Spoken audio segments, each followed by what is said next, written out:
ኧረ እባክህ ዝናብ እኮ ነው ይበቃል እኮ በእናትህ ያዝ በቃ ይበቃል አልበዛም ምንድን ነው አያት እንዴት አባቷ ነው የምታምረው አለቃ አያት አይደል የዛሬን ብቻ ተባባል የዛሬን ብቻ ዛሬ ከሷ ጋር ነው ማደር የምፈልገው እንካ አጥና እንጂ ሹፌር አይደል እንዴ ምንድነው ለኔ እንደዚህ የምታረገው አጥና እንጂ ደነዝ ባለቤት እኮ ናት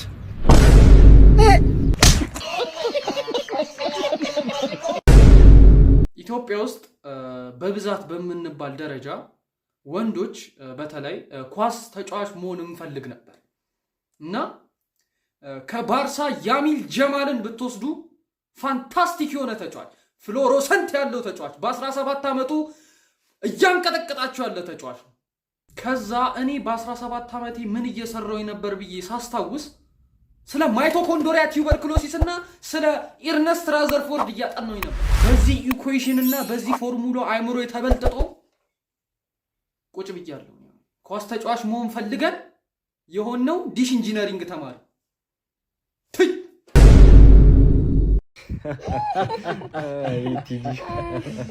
እዛው እንዳለ ሪሞቱን አቀብለኝ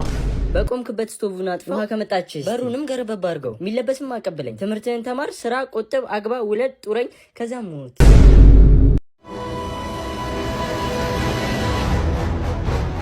እርኩስ መንፈስ ነው ይሄ ሰይጣን ስራ ነው ታው ከሃይማኖት አታ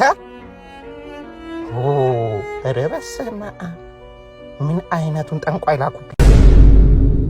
ሰላም ጤና ይስጥልኝ እንዴት ናችሁ ምንድነው ቆይ መብራት ጉዳይ ምንድነው እንዴ ምንድነው እየተካሄደብን ያለው 5 ደቂቃ ላይ ምን ይሰራልኛል መብራት አጥፋው ተሰደድኩ እኮ አሁንም ልሰደድ እኮ ነው በቃ ለመብራት ብዬ እንዴ ትናንት ኬንያ ጠረፌት ምንም መብራት የለም እንዴ እዛ ድረስ መብራት ፍለጋ ለቻርጀር ብዬ ውሃ ቢጠፋሽ ከወንዝ ወረድ ብዬ ቀዳለሁ መብራቱን ምን ላድርገው ኩበት ለቀማ ወጣው እኮ የዘንድሮ ከብት ደግሞ ቶሎ አይቀስን እንዴት ነው ቆይ አልቻልንም እኮ ተገቢ ነው ወይ እንዴ እኔ ቆይ ነገር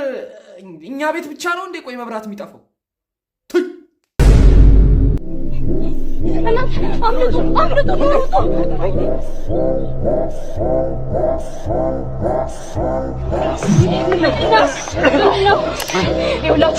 ለገና በዓል በጎች እየታረዱ ነውና ላድናችሁ ብዬ እኮ ነው